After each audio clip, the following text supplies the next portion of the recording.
yan. Antin exam. Ang gagawin ko po ngayon ay magsasagot ako ng Artist Personality Examination. Ito na, sasagot na ako.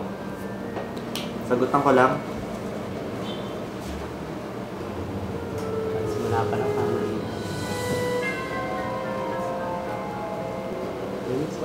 Save me. Yan. Yan na. Videos.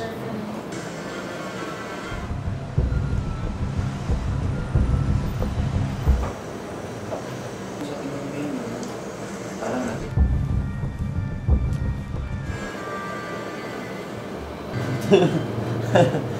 Yan. Okay.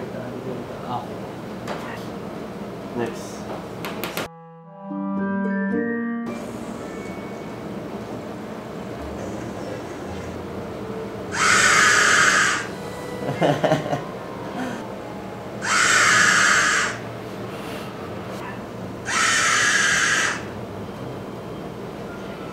Nawala ko na sasabihin ko.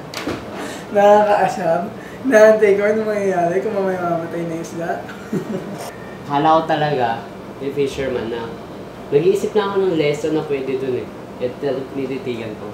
Biglang nagulat ako. Yung gulat ko hindi ko nasigaw eh. Napadilat ako. Umpisa kasi niyan, kinontak ako ng Chillin' with Chickser at kinuntsaba ako para maging, yun, kakuntsaba nga dito sa prank na to. Una, akala ko testo para sa mga magiging artista. Para, pag sinagutan mo to, ikaw yung pipiliin nila sa TV show na yan.